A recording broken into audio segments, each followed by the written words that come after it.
ये वो कोड है जो मैंने लास्ट वीडियो में लिखा था। इसमें मैंने यहाँ एक वेरिएबल डिक्लेयर किया था, यहाँ उसको मैंने इनिशियलाइज किया था और फिर मैंने डिस्प्ले कर दिया था। और जो वैल्यू मैं उसको यहाँ पे इनिशियलाइज करता था वही यहाँ नीचे मुझे आउटपुट पे शो होती थी। अब ये हम वेरिएबल को वैल्यू दे रहे हैं प्रोग्राम के अंदर, तो प्रोग्रामर इस वैल्यू को लिखता है। इसे कहते हैं हार्ड कोडेड वैल्यू, जो कि प्रोग्रामर ने अपने कोड के अंदर लिखी है। और जब हम यही वैल्यू यहाँ आउटपुट पर देंगे उसको कहते हैं यूजर वैल्यू या यूजर इनपुट।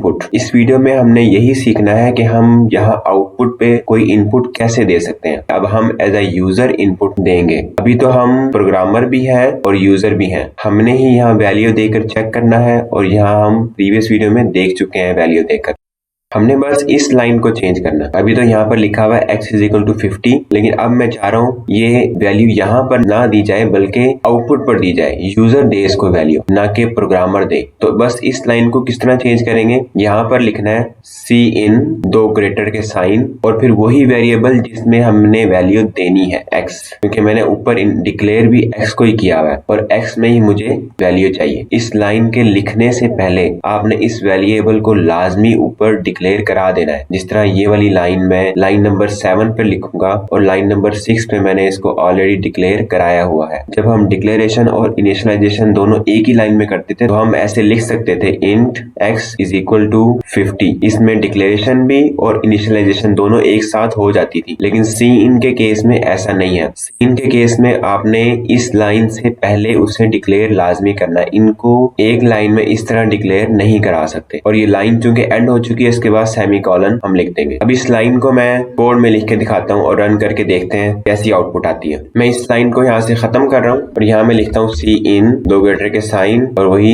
x वेरिएबल, और ये लाइन खत्म हो चुकी है। इसके बाद सेमीकोलन। अब मैं इस प्रोग्राम को सेव करता हूँ कंट्रोल S प्रेस करके। ये मैंने सेव किया। अब मैं रन करके देखता हूँ आउटपुट कैसी आती है। मैंने प्रोग्राम को रन किया, देखे नीचे कोई आउटपुट शो नहीं हो रही। प्रोग्राम रन हो चुका है, आउटपुट भी हमारी आ रही है, लेकिन वो हमसे एक इनपुट मांग रहा है कि आपने एक सी इन की कमांड लिखी थी लाइन नंबर 7 पर, उससे पहले एग्जीक्यूट करना है, फिर आगे प्रोग्राम रन होगा। अभी वो लाइन 7 पे रुका हुआ है प्रोग्राम। उस लाइन का मतलब ही यही है कि यूजर इनपुट देगा।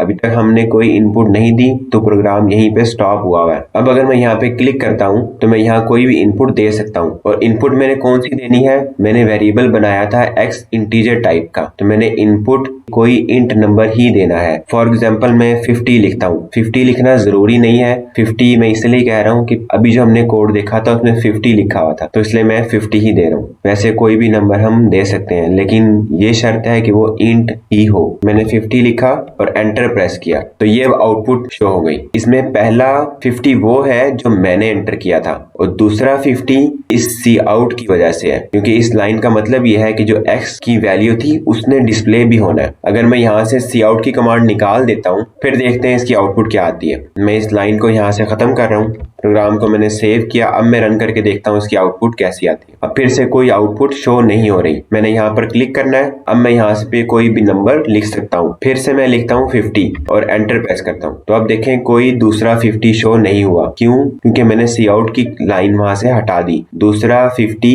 उस सी आउट की वजह से आ रहा था। और एक और बात, जब प्रोग्राम अपनी एग्जीक्यूशन कंप्लीट कर लेता है, सारी लाइंस जितनी हमने कोड में लिखी थी वो सारी मुकम्मल कर लेता है, तो लास्ट ये चीज लाजमी शो होती है जिसमें लिखा होता है कि आपने ये वाला कोड कहाँ पे सेव किया हुआ है। मैंने ये वाला कोड अपनी डी ड्राइव में माई प्रोजेक्ट्स के फोल्डर के अंदर सेव रखा हुआ है, तो उसी का पाथ यहाँ पे शो हो रहा है। अगर ये शो नहीं हो रहा, इसका मतलब है अभी हमारा कोड रनिंग फॉर्म में है, उसकी एग्जीक्यूशन अभी मुकम्मल नहीं हुई। जिस तरह मैं अभी दोबारा इसको रन करके दिखाता हूँ। मैंने प्रोग्राम को दोबारा से रन किया। अभी देखो यहाँ पे कोई आउटपुट शो नहीं हो रही और ना ही वो डी और माई प्रोजेक्ट्स शो हो रहा है। क्यों? क्योंकि अभी ये रनिंग फॉर्म में है। अभी ये लाइन नंबर 7 पर रुका हुआ है। लाइन नंबर 7 पे मैंने लिखा सी इन की कमांड, यूजर की इनपुट रिक्वायर है इस प्रोग्राम को। जब तक यूजर इनपुट नहीं देगा इस प्रोग्राम ने एंड नहीं होना, इस प्रोग्राम में आगे नहीं चलना। अब ये चीज बाद दफा कंफ्यूज करती है, यूजर को भी कंफ्यूज करती है कि वो क्या इनपुट दे, इंटीजर दे, फ्लोटिंग पॉइंट दे, कैरेक्टर दे, क्या दे। तो ये सजेशन है कि हर सी इन की कमांड से पहले आपने लाजमी सी आउट की लाइन लाजमी लिखनी है। ये जरूरी नहीं है लेकिन सजेशन है, ताकि यूजर कंफ्यूज ना हो, उसे पता हो कि उसने इनपुट क्या देनी है। तो मैं यहाँ पर एक सी आउट की कमांड लिख के दिखाता हूँ। मैंने इस सी इन से पहले लिखना है सी आउट। तो मैंने यहाँ पर क्लिक किया और एक लाइन की स्पेस क्रिएट कर रहा हूँ। एंटर प्रेस किया, एक स्पेस क्रिएट होगी। अब मैं यहाँ लिखता हूँ सी आउट, दो लेस के साइन, डबल कोटेशन मार्क्स में फॉर एग्जाम्पल लिखता हूँ जो यूजर को डिस्प्ले होगा। यहाँ कुछ भी लिखा जा सकता है, जस्ट मैंने यूजर को बताना है कि वो इंटीजर नंबर एंटर करे। मैं लिखता हूँ please enter N integer number. अभी लाइन एंड हो चुकी है तो मैं इसके बाद लिखता हूँ सेमीकोलन। ये मैं रेज कर देता हूँ ताकि क्लियरली कोड हमारा नजर आ जाए। तो अब ये वाली लाइन इस सी इन से पहले डिस्प्ले होगी ताकि यूजर को पता लग जाए कि उसने क्या एंटर करना है, प्रोग्राम की एग्जीक्यूशन क्यों रुकी हुई है, प्रोग्राम अभी हमसे क्या चाह रहा है। अब मैं इसको रन करके देखता हूँ इसकी आउटपुट कैसी आती है। अब यहाँ देखिए आउटपुट पे क्या आ रहा है। मैंने लिखा please enter N integer number और प्रोग्राम फिर से स्टॉप है। वही डी और माई प्रोजेक्ट शो नहीं हुआ अभी तक क्योंकि हमारा प्रोग्राम अभी एंड नहीं हुआ, वो लाइन सिर्फ एंड पे ही आती है। तो अभी ये हमसे एक इनपुट चाह रहा है। अभी यूजर को एक मैसेज हमने डिस्प्ले कर दिया है कि जब तक वो नंबर एंटर नहीं करेगा कोड आगे नहीं चलेगा। तो मैं यहाँ पे नंबर लिखता हूँ। अब मैं नंबर चेंज कर देता हूँ, फॉर एग्जाम्पल मैं लिखता हूँ 90। तो अब प्रोग्राम एंड हो गया। हमने यूजर से एक इनपुट ले ली और प्रोग्राम को एंड कर दिया। इसको थोड़ा मैं और बेहतर बनाने के लिए मैं चाह रहा हूँ नंबर के बाद दो कॉलन के साइन आए और फिर थोड़ी स्पेस हो। तो वो कैसे करेंगे, यहाँ पर मैं क्लिक करता हूँ, यहाँ पे मैं लिखता हूँ दो कॉलन के साइन और यहाँ पे एक स्पेस क्रिएट कर देता हूँ। अब फिर से मैं इसको सेव करता हूँ और दोबारा रन करके देखता हूँ उसकी आउटपुट कैसी आती है। तो अब यहाँ पर एक स्पेस क्रिएट हो गई। फिर से यहाँ क्लिक करता हूँ, नंबर चेंज कर रहा हूँ, मैं लिखता हूँ यहाँ पे 100 और एंटर प्रेस करता हूँ तो वैल्यू इस तरह डिस्प्ले हो रही है। अब वैल्यू तब एंटर होगी जब मैंने एंटर का बटन प्रेस करना है। मैंने 100 लिखने के बाद एंटर प्रेस किया है तो वैल्यू एंटर हुई है। अगर मैं एंटर प्रेस नहीं करता तो हमारा कंप्यूटर ये सोचेगा कि अभी यूजर वैल्यू दे रहा है। तो अगर मैंने 100 लिखना था तो मैंने 100 लिखने के बाद एंटर प्रेस करना है। 90 लिखना था तो 90 लिखने के बाद एंटर प्रेस लाजमी करना है, तभी इस एक्स वेरिएबल में वैल्यू जाएगी, वरना नहीं। पहले हमने यहाँ पर लिखा था x इज इक्वल टू 50। अब हम यहाँ पर वैल्यू दे रहे हैं। ये है यूजर इनपुट और ये है हार्ड कोडेड वैल्यू। सी आउट की कमांड लिखते हुए आपने दो सजेशन को लाजमी फॉलो करना है। एक, सी आउट की कमांड आपने लाजमी लिखनी है सी इन से पहले, जिससे यूजर को एक मैसेज चला जाएगा आउटपुट पर कि उससे हमें क्या इनपुट चाहिए। दूसरी सजेशन ये है कि सी आउट की कमांड एक दफा फिर लगाएं सी इन के बाद, ये देखने के लिए कि आपने जिस वेरिएबल में सी इन किया था क्या उसमें वाकई वैल्यू आ भी गई है या नहीं। जिस तरह यहाँ पर मैं कोड में अब लाइन नंबर 8 के बाद एक स्पेस और क्रिएट करता हूँ और फिर से मैं लिखता हूँ सी आउट की कमांड। मैंने यहाँ पर क्लिक किया, एंटर प्रेस किया, एक स्पेस क्रिएट होगी। अब मैं यहाँ पर लिखता हूँ सी आउट की कमांड, सी आउट दो लेस के साइन। कोई भी मैसेज लिख दे, हम जस्ट ये चाह रहे हैं कि हमें पता लग जाए कि वेरिएबल एक्स में वैल्यू आ गई है जो यूजर ने दी है। फॉर एग्जाम्पल मैं यहाँ पर लिखता हूँ dear user you enter value age. अभी लाइन चूंकि खत्म हो चुकी है, इसके बाद मैंने लिखना है यहाँ पर सेमीकोलन। अब ये वो मैसेज है जो मैं यूजर को डिस्प्ले करूंगा जो वो सी इन कर देगा। एक्स में जब वो वैल्यू पुट कर देगा तो उसके बाद ये मैसेज शो होगा और उसके बाद मैंने एक वैल्यू डिस्प्ले करनी है जो एक्स में आई है, क्योंकि इस लाइन को लिखने का हमारा मकसद ये है कि हम ये चेक करें कि यूजर ने जो वैल्यू एक्स में दी थी क्या वो सेव भी होगी है या नहीं। तो मैंने यहाँ पर एक्स वेरिएबल को डिस्प्ले करना है। तो डिस्प्ले करने का तरीका मैंने प्रीवियस वीडियो में बताया था। वो क्या तरीका था, मैं इसके बाद एक और लाइन की स्पेस क्रिएट करता हूँ और यहाँ पे वही लिखता हूँ सी आउट दो लेस के साइन। अब मैंने यहाँ पे वेरिएबल की वैल्यू डिस्प्ले करनी है तो मैं डबल कोटेशन मार्क्स के बगैर लिखूंगा एक्स। और ये लाइन जो कि खत्म हो चुकी है तो अब सेमीकोलन। प्रोग्राम को मैं सेव करता हूँ और अब रन करके देखता हूँ इसकी आउटपुट कैसी आती है। जैसे ही मैंने रन किया तो आउटपुट पे क्या आ रहा है, प्लीज एंटर एन इंटीजर, जो कि हमने लाइन नंबर 7 पे लिखा था। फिर हमने लिखा था लाइन नंबर 8 पर सी इन की कमांड। तो यहाँ पर हमसे पूछ रहा है कि आपने कोई भी वैल्यू देनी है। जब तक हम ये वैल्यू नहीं देंगे प्रोग्राम की एग्जीक्यूशन आगे नहीं चलेगी। अभी देखो यहाँ पर हमने कोड में लाइन नंबर 9 पर लिखा है एक सी आउट की कमांड, लेकिन यहाँ पर तो कोई नहीं आया। क्यों नहीं आया, क्योंकि अभी प्रोग्राम की एग्जीक्यूशन लाइन नंबर 8 पे स्टॉप हुई हुई है। अभी वो यूजर से इनपुट मांग रहा है। जब तक यूजर इनपुट नहीं देगा ये प्रोग्राम आगे नहीं चलेगा। मैं यहाँ पर क्लिक करता हूँ और कोई भी नंबर देता हूँ। फॉर एग्जाम्पल मैं देता हूँ 50। जब तक मैं एंटर प्रेस नहीं करता तब तक ये नंबर नहीं लेगा। वो ये अज्यूम करेगा कि यूजर अभी टाइप कर रहा है। जैसे ही मैं एंटर प्रेस करूंगा तब वो गेट कर लेगा कि यूजर ने अपनी इनपुट दे दी है। तो मैंने एंटर प्रेस किया तो अभी देखो आउटपुट क्या शो हो रही है, dear user you enter value age. ये वही लाइन है जो हमने सी आउट की कमांड में लिखी थी और उसके बाद वो x की वैल्यू डिस्प्ले होनी थी जो यूजर ने दी थी। यूजर ने x में स्टोर की थी और ये हम वही डिस्प्ले कर रहे हैं, तो वही यहाँ पे दूसरी दफा वो डिस्प्ले हो गई है। तो पहली दफा वैल्यू यूजर ने दी, दूसरी दफा जस्ट हमने चेक किया क्या वो वैल्यू बाकी सेव हो भी गई है या नहीं। तो ये दो सजेशन आपने लाजमी फॉलो करनी है जब भी आपने सी इन की कमांड यूज करनी है। तो जब मैं सी इन की कमांड यहाँ VS कोड में लिखता हूँ तो यहाँ आउटपुट पर कुछ भी डिस्प्ले नहीं हो रहा होता, मतलब एक व्हाइट सी स्क्रीन नजर आती है जो बाज़ दफा कंफ्यूज करती है प्रोग्राम की आउटपुट क्यों नहीं आ रही। मैं इसी कोड को डेव C++ में रन करके दिखाता हूँ। उनका स्टाइल थोड़ा डिफरेंट है VS कोड से। मैंने ये सारा कोड सिलेक्ट किया और Ctrl+C+ करके कॉपी किया। मैं डेव C++ में आता हूँ और वही कोड यहाँ पर पेस्ट करता हूँ। Ctrl+V करके मैंने वो सारा कोड पेस्ट कर दिया। अब मैं इस टूल में आपको इसको रन करके दिखाता हूँ। तो अभी देखें यहाँ पे आउटपुट कुछ अलग से हो रही है, एक कर्सर ब्लिंक कर रहा है यहाँ पर। इसका मतलब है कि यूजर से इनपुट रिक्वायर है, जबकि ये कर्सर VS कोड में ब्लिंक नहीं करता बल्कि स्टॉप होता है, उसकी इस तरह एनिमेशन स्टॉप होती है। तो प्रोग्राम की एग्जीक्यूशन अभी रुकी हुई है क्योंकि वो यूजर से इनपुट चाह रहा है। तो ये थोड़ा सा फर्क है डेव C++ में और VS कोड में। VS कोड में आप इस तरह याद रख सकते हो कि जब तक आपके पास ये वाली लाइन डिस्प्ले नहीं हो रही जिसमें ये शो होता है कि आपका प्रोग्राम कहाँ पे सेव है, कौन सी लोकेशन पे सेव है, जब तक ये लाइन नहीं आ रही इसका मतलब है प्रोग्राम की एग्जीक्यूशन अभी रुकी हुई है। और ये मोस्टली तभी होगा जब आप अपने कोड में सीन की कमांड यूज करोगे। ये तो था इंटीजर डाटा टाइप में कोई भी इनपुट लेना यूजर से। अब हम नेक्स्ट देखते हैं फ्लोट। क्या हम फ्लोटिंग पॉइंट को, डेसिमल नंबर्स को क्या यूजर से ले सकते हैं? बस हमने यहाँ पर फ्लोट चेंज करना है, बाकी सारा कोड वैसा का वैसा ही रहेगा। मैं यहाँ पर लिखता हूँ फ्लोट, प्रोग्राम को सेव करता हूँ। अब मैं रन करके देखता हूँ उसकी आउटपुट कैसी आती है। इस डाटा टाइप के बारे में डिटेल में मैं नहीं जा रहा, प्रीवियस वीडियो में हम ये डिस्कशन कर चुके हैं कि फ्लोट में और इंट में क्या फर्क होता है। अगर हम यहाँ पे इंट लिख देते हैं और यहाँ पर फ्लोटिंग नंबर देते हैं तो क्या रिजल्ट आएगा, ये सारी डिस्कशन प्रीवियस वीडियो में हो चुकी है। मैंने यहाँ पर क्लिक किया। अब मैं कोई भी डेसिमल नंबर देता हूँ, फॉर एग्जाम्पल मैं लिखता हूँ 20.5 और एंटर प्रेस करता हूँ। तो देखें एक वो नंबर है जो मैंने एंटर किया था, दूसरा वैसे ही मैंने चेक करने के लिए डिस्प्ले किया हुआ है यहाँ पर, तो दूसरा उस वजह से आ रहा है। इन दोनों सी आउट की कमांड को एक लाइन में भी लिखा जा सकता है। आपने बस ये वाला हिस्सा यहाँ ऊपर लिखना है सेमीकोलन से पहले और डबल कोटेशन मार्क्स के बाद। मैं लिख के बताता हूँ। मैंने यहाँ पर क्लिक किया, डबल कोटेशन मार्क्स के बाद में मैं लिख रहा हूँ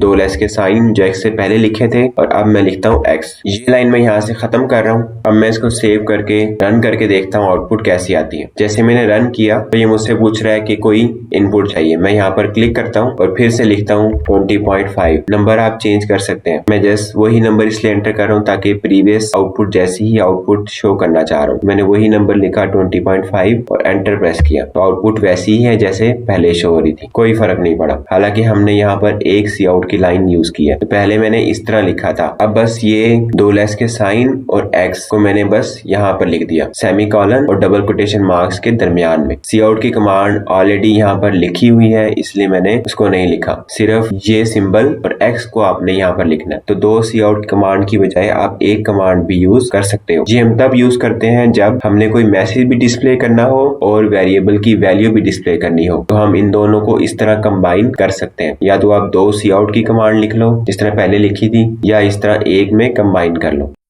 अब हम देखते हैं चार डाटा टाइप को। अब भी हमने बस इस फ्लोट की जगह चार करना है। बाकी ये चार कैसे काम करती है इसकी डिस्कशन भी प्रीवियस वीडियो में हो चुकी है, इसलिए इस वीडियो को थोड़ा शॉर्ट करने के लिए मैं बस यहीं से कंटिन्यू कर रहा हूँ। तो मैं इस फ्लोट की जगह लिख रहा हूँ चार। प्रोग्राम को मैंने सेव किया। अब मैं रन करके देखता हूँ उसकी आउटपुट कैसी आती है। प्रोग्राम की एग्जीक्यूशन फिर से रुकी हुई है क्योंकि वो यूजर से इनपुट चाह रहा है। अब मैं यहाँ पे क्लिक करता हूँ और उसे कोई भी इनपुट देता हूँ। इनपुट मैंने देनी है चार टाइप की क्योंकि मैंने ऊपर x की डाटा टाइप रखी है चार। मैं यहाँ पर लिख देता हूँ फॉर एग्जाम्पल m और लिखने के बाद में एंटर प्रेस करता हूँ। तो एक वो m है जो मैंने लिखा था और दूसरा वैसे ही डिस्प्ले हुआ जैसे ये चेक करने के लिए कि वाकई x में वैल्यू आ भी चुकी है या नहीं। ये तो था एक कैरेक्टर के बारे में कि एक कैरेक्टर हमने यूजर से लिया। प्रीवियस वीडियो में मैंने मल्टीपल कैरेक्टर्स का भी बताया था जिसको हम स्ट्रिंग कहते हैं। स्ट्रिंग कैसे ले सकते हैं यूजर से, उसके लिए मैं यहाँ चार की जगह लिखता हूँ स्ट्रिंग। और इस लाने के लिए मैंने कहा था प्रीवियस वीडियो में ही कि ऊपर आपने हेडर फाइल इंक्लूड करनी है स्ट्रिंग के नाम से, इंक्लूड और एंगल ब्रेसिस के दरमियान में आपने लिखना था string.h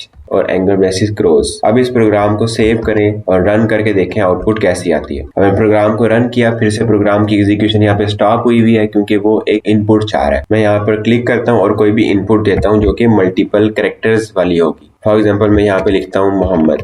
मोहम्मद लिखने के बाद मैं एंटर प्रेस करता हूँ तो ये मल्टीपल कैरेक्टर्स हमारे एक्स में सेव हो जाएंगे और एक्स को हमने डिक्लेयर किया हुआ ऊपर स्ट्रिंग टाइप का। अब सी इन में और स्ट्रिंग में एक इशू है। इशू ये है कि सी इन की कमांड सिर्फ स्पेस से पहले लेटर्स को कंसीडर करेगी, उसके बाद रिमूव कर देगी। मैं इसको रन करके समझाता हूँ। मैंने प्रोग्राम को दोबारा से रन किया। अब मैं यहाँ पे लिखता हूँ मोहम्मद अबू बकर और लिख के एंटर प्रेस करता हूँ तो देखिए यहाँ पर सिर्फ मोहम्मद आ रहा है। ये सी इन की कमांड सिर्फ व्हाइट स्पेस से पहले लेटर्स को सेव रखती है, बाकियों को नहीं रखती। तो ये सी इन की कमांड की वजह से हुआ। अगर हम यहाँ स्पेस नहीं देते, जिस तरह मोहम्मद के किसी भी लेटर के दरमियान स्पेस नहीं है तो उसने सारा पिक कर लिया, सारा का सारा एक्स में सेव कर लिया, लेकिन जैसी स्पेस आई उसके बाद उसने बाकी हिस्सा खत्म कर दिया। इस इशू को सॉल्व करने के लिए हमें सी इन की कमांड को थोड़ा चेंज करना होगा। सी इन की बजाय आपने लिखना है getline small braces open फिर सी इन कॉमा और वही वेरिएबल जिसमें आपने वैल्यू देनी है। हम किस में ले रहे हैं? एक्स में। तो यहाँ पर लिखना है एक्स और स्मॉल ब्रेसेस फिर क्लोज।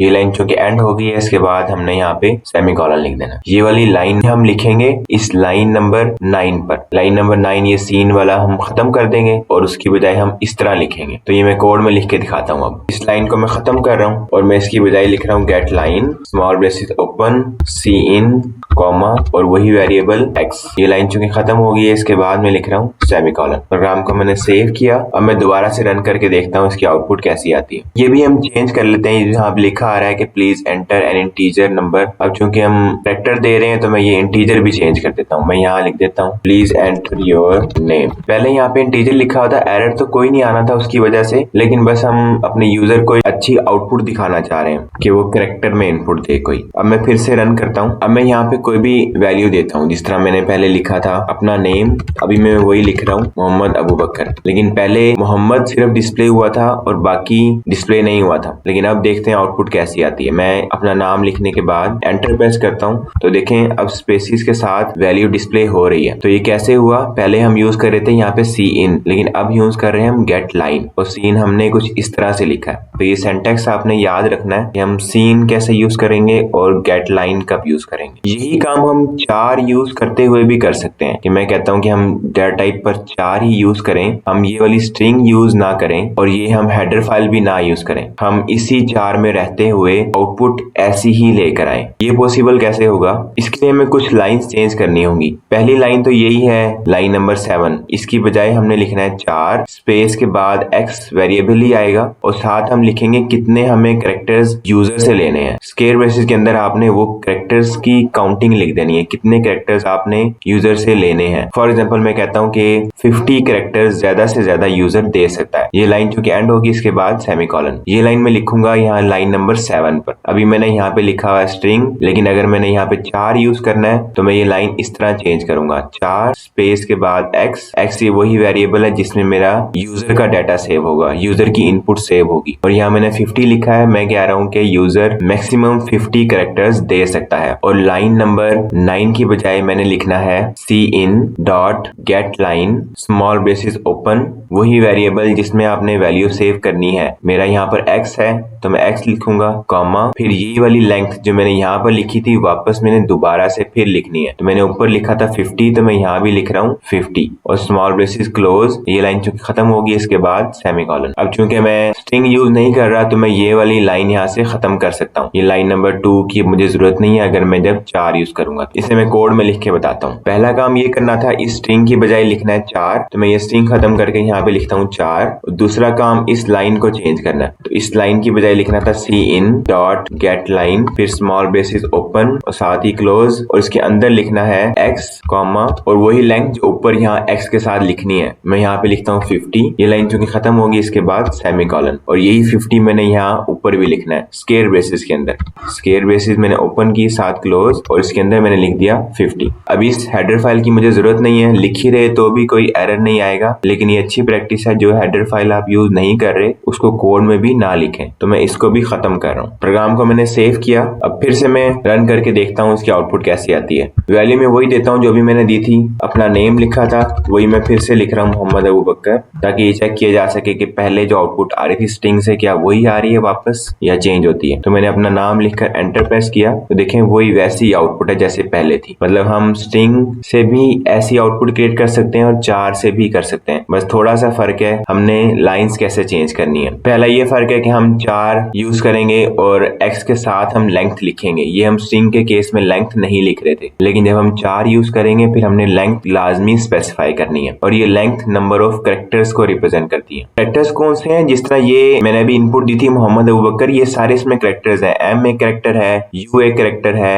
h एक कैरेक्टर है, a एक कैरेक्टर है, m 2 कैरेक्टर है, फिर a एक कैरेक्टर है, d एक कैरेक्टर है। ये सारे कैरेक्टर्स हैं। तो इसकी काउंटिंग हमने बतानी है कितने यूजर से इनपुट हमने लेने हैं। ये वो मैक्सिमम वैल्यू है जो हम यूजर से ले सकते हैं। इसे अपनी मर्जी से इंक्रीज कर सकते हो, लेकिन इतनी ज्यादा ना रखना कि मेमोरी इसी में कंज्यूम हो जाए। ये कंसेप्ट हम दोबारा से रिवाइज करेंगे जब हम अरेज पढ़ेंगे। तो आपने ये वैल्यू इतनी ज्यादा नहीं रखनी कि मेमोरी इसी में सारी यूटिलाइज हो जाए। स्ट्रिंग के केस में आप 25 रख लो, 50 रख लो, 100 रख लो, 1000 रख लो, लेकिन सजेशन ये है कि इस वैल्यू से ज्यादा ना रखना। वैसे हम रख सकते हैं अगर हमारे कोड की रिक्वायरमेंट है तो। अगर रिक्वायरमेंट है भी तो हम फिर उस लिहाज से हैंडल भी करेंगे मेमोरी को। ये हम पढ़ेंगे कुछ एडवांस टॉपिक में कि मेमोरी हैंडल कैसे की जाती है। फिलहाल मैं आपको इसी लेंथ को मजीद एक्सप्लेन करता हूँ। अभी फॉर एग्जांपल मैं यहाँ पे लिखता हूँ 10, मैं 50 रिमूव कर रहा हूँ, यहाँ पे लिखता हूँ 10। अब यहाँ मैंने चूंकि 10 लिखा तो मैं यहाँ भी 10 ही लिखूंगा। आपने ये इक्वल ही रखना है। अगर मैं यहाँ पे 50 रखता हूँ तो आउटपुट तब भी क्रिएट हो जाएगी जिस तरह मैंने यहाँ पे 10 रखा और यहाँ 50 रख रहा हूँ। अब मैं इसको रन करके देखता हूँ उसकी आउटपुट कैसी आती है। आउटपुट ऐसी ही आएगी जिस तरह अभी आ रही थी। मैं फिर वापस अपना नेम लिखता हूँ मोहम्मद अबू बकर और एंटर प्रेस करता हूँ। तो देखें जैसे ही मैंने एंटर प्रेस किया तो कुछ भी आउटपुट शो नहीं हुई, बल्कि दोबारा से प्रोग्राम रन हो गया। लेकिन इस टाइम पे इसने मुझे सिंटैक्स एरर मुझे नहीं बताया, लेकिन आउटपुट वैसी नहीं आ रही जैसे मैं चाह रहा हूँ। तो लॉजिकल एरर एग्जिस्ट करता है, लेकिन ये तब था जब मैंने अपनी स्ट्रिंग में एक स्पेस दी थी। मोहम्मद के बाद एक स्पेस थी, अबू बकर में अबू के बाद एक स्पेस थी। तो अगर मैं स्पेस के बगैर लिखता हूँ फिर देखते हैं आउटपुट कैसी आती है। मैं यहाँ पे इसी चैनल का नेम लिख रहा हूँ, for example learning with Abu Bakar. अब ये मैंने कैरेक्टर्स लिखे हैं 10 से ज्यादा और इसमें कोई स्पेस नहीं है। पहले जो मैंने वैल्यू दी थी उसमें स्पेस थी और कैरेक्टर्स वो भी 10 से ज्यादा ही थे। उसके केस में आपने देखा आउटपुट क्या आ रही थी, कुछ भी नहीं। लेकिन अब मैं कैरेक्टर 10 से ज्यादा अभी भी दे रहा हूँ। तो मैं एंटर प्रेस करता हूँ तो देखें अब आउटपुट आ रही है। तो स्पेस के केस में एग्जिस्ट नहीं करती थी तो लेकिन अब एग्जिस्ट कर रही है। तो इस तरह की कुछ इशू आएंगे जब आप इस लेंथ को इक्वल नहीं रखेंगे। तो ये चीजें हम मजीद डिटेल में तब देखेंगे जब हम स्ट्रिंग हैंडलिंग डिस्कस करेंगे। लेकिन फिलहाल आपने ये इक्वल ही रखनी है दोनों लेंथ। यहाँ पर भी वही वैल्यू देनी है जो यहाँ पर देनी है। और अगर मैं ये वाली वैल्यू ज्यादा कर देता हूँ, जिस तरह ये मैं 50 रखता हूँ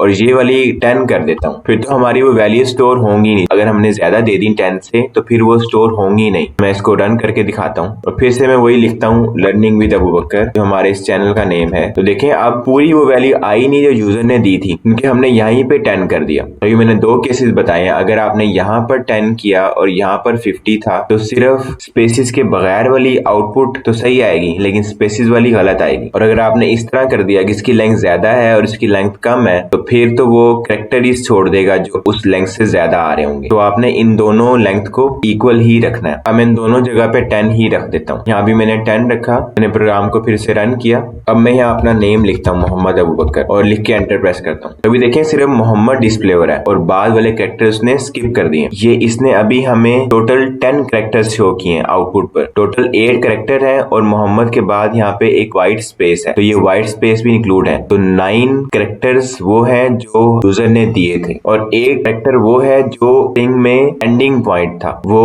कंपाइलर यहाँ पर शो नहीं करता, बल्कि उसको वो कंसीडर करता है एक, वो हर स्ट्रिंग के एंड में इंक्लूड होता है और वो एंडिंग पॉइंट होता है ये \0। स्ट्रिंग के केस में ये end of the string consider किया जाता है। 9 कैरेक्टर्स वो शो हो रहे हैं जो हमारी यूजर इनपुट में एग्जिस्ट करते थे और ये एंड वाला बस शो नहीं हो रहा, लेकिन ये ऑलरेडी एग्जिस्ट करता है, तो ये एंड पे लाजमी इंक्लूड होता है। तो अगर आप यहाँ पे 10 लिखते हो तो वैल्यूज डिस्प्ले होंगी 9। अगर आप 50 लिखते हो तो वैल्यू डिस्प्ले होंगी 49। मतलब 49 यूजर इनपुट्स दे सकता है, 49 कैरेक्टर्स की यूजर इनपुट दे सकता है। अगर आप 10 लिखते हो तो यूजर 9 कैरेक्टर्स की इनपुट दे सकता है। इस आउटपुट को मैं कुछ और इनपुट दे के दिखाता हूँ, फिर ये स्पेसिस का कुछ ज्यादा क्लियर हो जाएगा। मैंने प्रोग्राम को फिर से रन किया। मैं यहाँ पे अपने इसी चैनल का नेम लिखता हूँ फिर से लर्निंग विद अबू बकर और एंटर प्रेस किया। तो देखें यहाँ पे कितने कैरेक्टर्स आ रहे हैं, 1 2 3 4 5 6 7 8 9 कैरेक्टर्स हैं ये। और हमने तो यहाँ पे 10 लिखा था, तो 10वां वाला कहाँ गया, वो इस एंड ऑफ द स्ट्रिंग वाले कैरेक्टर में यूज हुआ है। तो यूजर ने तो इनपुट दी थी 10 से ज्यादा, लेकिन हमने चूंकि यहाँ पे डिफाइन ही नहीं की हमने यहाँ पे मेमोरी में स्पेस ही नहीं अपने प्रोग्राम को दी हुई 10 से ज्यादा, इसलिए मेमोरी में सिर्फ 9 वो वाले कैरेक्टर सेव हुए जो यूजर ने दिए थे और एक एंड पे हमारे कंपाइलर ने खुद से इंसर्ट कर दिया एंड पे, एंड ऑफ द स्ट्रिंग के लिए, तो टोटल 10 हो गए। तो आपने ये लेंथ उतनी लिखनी है जितनी आपने यूजर से इनपुट लेनी है, और इसे हम मोस्टली उतना ही रखते हैं जितनी हमारी एक्सपेक्टेड वैल्यू होती है। फॉर एग्जाम्पल अभी मैंने आपको बताया कि आप 25 रख सकते हो, 50 रख सकते हो, 100 रख सकते हो, 1000 रख सकते हो, और साथ ही मैंने आपको सजेशन दी है कि आप इस लेंथ को कम से कम रखो जितनी आप रख सकते हो। अभी हमने जस्ट यूजर से नेम ही लेना था, तो नेम हम एज्यूम कर सकते हैं कितना हो सकता है, मैक्सिमम भी 100 से कम ही होगा, तो यहाँ पर लेंथ 100 भी मैक्सिमम ही है। आप 100 भी रख लो तो ये नेम वाला काम फिर भी हो जाएगा, तो आपको 1000 रखने की जरूरत नहीं है। आई होप आपको ये सारा क्लियर हो गया होगा। इस वीडियो में हमने ये देखा कि हम यूजर से इनपुट कैसे लेते हैं, और इनपुट हमने डिफरेंट डाटा टाइप में लेनी सीखी है। हम इंटीजर में यूजर से इनपुट ले सकते हैं, हम फ्लोट में इनपुट ले सकते हैं, हम कैरेक्टर कोई भी इनपुट ले सकते हैं यूजर से, सिंगल कैरेक्टर भी ले सकते हैं और मल्टीपल कैरेक्टर्स भी ले सकते हैं। मल्टीपल कैरेक्टर्स की सूरत में मैंने आपको बताया कि आप टार के साथ लेंथ स्पेसिफाई कर दें तो आप मल्टीपल कैरेक्टर ले सकते हैं, या आप स्ट्रिंग डाटा टाइप यूज करें तो मल्टीपल कैरेक्टर्स तब भी ले सकते हैं। अगर आप C++ का कोर्स इसी चैनल से कंप्लीट देखना चाह रहे हैं तो इस वीडियो के बाद आपको कौन सी वीडियो देखनी चाहिए उसका लिंक मैंने डिस्क्रिप्शन में दिया है, वहां से आप नेक्स्ट वीडियो देख सकते हैं।